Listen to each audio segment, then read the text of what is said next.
Hi, I'm Stacey and welcome to the kitchen of my old Kentucky home. When it's cold in Louisville, I'm ready for some comfort food, and there's nothing more comforting than Kentucky Burgoo. Now, if you're not from Kentucky, you may not know what this is. I'm going to tell you a little of the history of it later.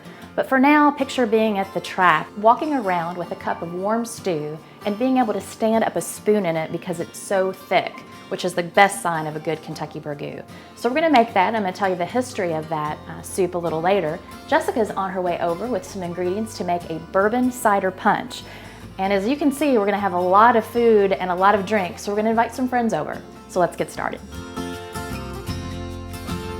So let's talk about the ingredients for our Kentucky Burgoo. Now, back in Kentucky's history, this meant whatever was basically on hand, meaning whatever you hunted that day as far as the meats go, and whatever vegetables that you had on hand, although there are some traditional ingredients. Now, back in Kentucky's history, wild game, squirrel, mutton, venison. Today we're going to use some things that you probably more likely find at the grocery store. So we've got lamb shoulder, top round, and a chicken. And for our vegetables, again, back in the day, you would use whatever you had on hand. But common ingredients in most recipes would include corn, cabbage, carrots, potatoes, and onion. I've seen a lot of recipes for okra, which I don't care for, so we're not throwing it in, lima beans, and then I like to use green beans as well. And the other ingredients we'll need are cayenne pepper and black pepper to stew the meat, distilled white vinegar, a juice of 1 lemon, diced tomatoes, and tomato puree. And what I think is probably the secret ingredient is Bourbon Barrel Foods barrel-aged Worcestershire sauce. Okay, the first step is to get our meat stewing. So we're gonna lay in our chicken, our top round, and our lamb shoulder. And we're gonna cover this with water. And then we're gonna add our peppers. Need a really big pot to stir all this produce in later. All right, so we've covered it with water. I'm gonna take it to the stove. Okay, I'm gonna add some fresh cracked pepper. Just really whatever your personal taste is. And then the cayenne. And we're gonna turn it on to a low boil. So while our meat is simmering for 45 minutes, we're going to have time to prep the rest of the vegetables. For corn, you can use canned corn or frozen corn as well, but for some reason, I like the taste of the fresh. We're just gonna cut down 4 cobs. While I'm doing that, I wanted to tell you a little bit more about the history of Burgoo.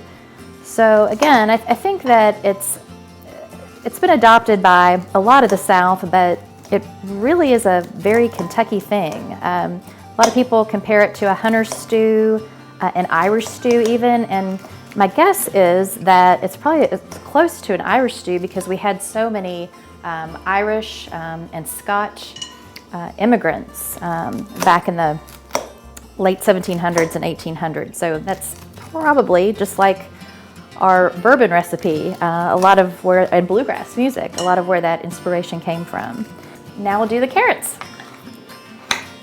Again, you can use a bunch of carrots. I got baby carrots because it makes it a little easier to do. They're already washed and cleaned. I've even used crinkle cut carrots before, and that's kind of fun.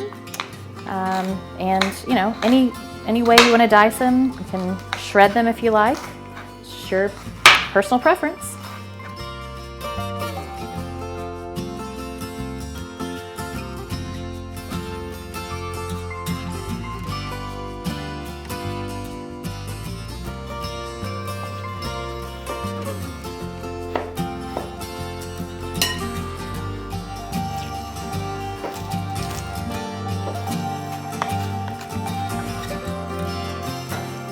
Okay, our meat is ready to come off the stove. We're gonna take it out of this pot and let it cool because when we get to shredding, it is a lot of work. So we have our lamb shoulder, we have our bottom round, and we have our chicken.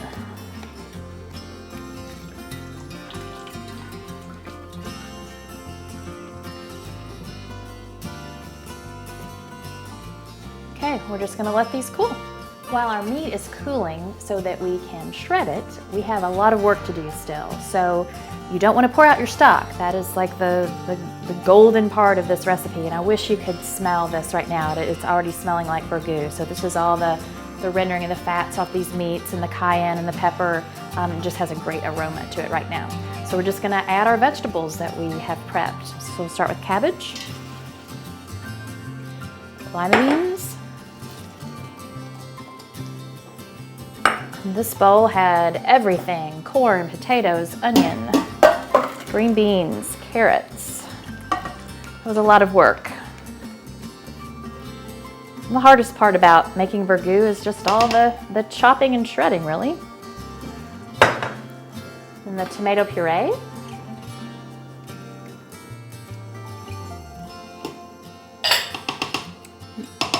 The 3 pounds of diced tomatoes.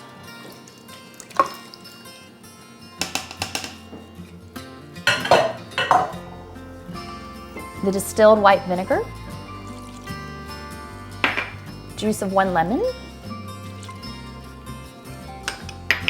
and this really good Worcestershire sauce. And then we're going to take this back to the stove. We can go in and start simmering this while we still wait a little bit for that meat to cool.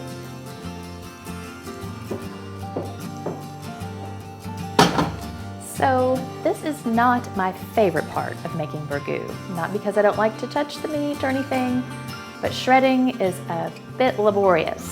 I am told that there is some sort of claws that you can use for this, so I'll have to look into that for next time. I'm gonna start with kind of the medium one. It's the beef that's the real bear.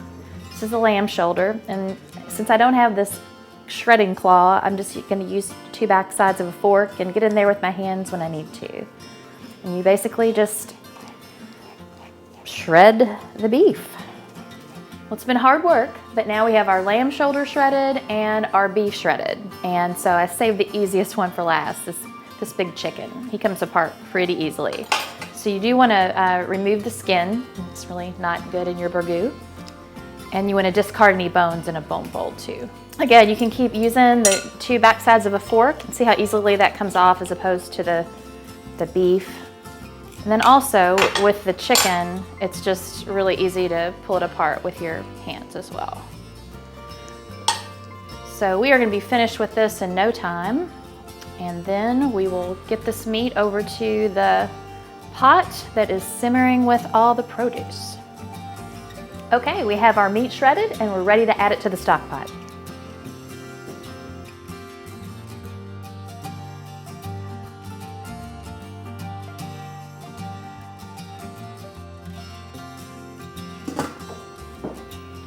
So we're gonna let that simmer for a couple of hours. I'm gonna take a break and we're gonna let Jessica show you how to make bourbon cider punch. Since Stacey's making burgoo for a crowd, I wanted to do a cocktail that would also be easy to serve a group. So the easiest way to do that is by making a punch. Today we're gonna make a bourbon cider punch, and we're gonna need Kentucky bourbon, hard apple cider, ginger beer, and some regular apple cider, and apples for a garnish.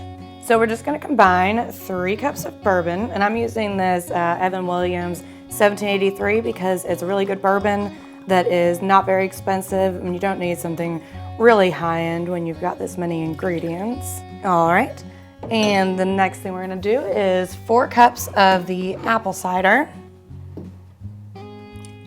It's all right if it's not exactly precise. And then we are going to add 3 bottles of the hard cider. And if you're not really familiar, this is kind of like a beer type drink, but it's made from cider or apples instead of grains.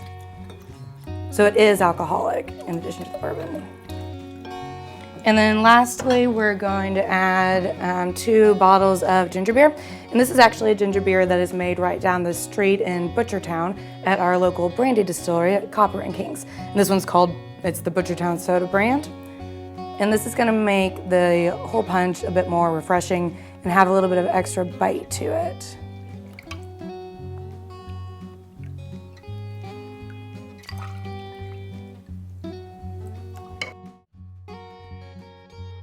The Burgoo is just about ready, and this punch is delicious. I think our friends are gonna love it. Which, speaking of friends and feeding a lot of people, this Burgoo really does. So I wanna reiterate, even though it seems time consuming, it's perfect to make on a lazy weekend and you'll get several meals out of it.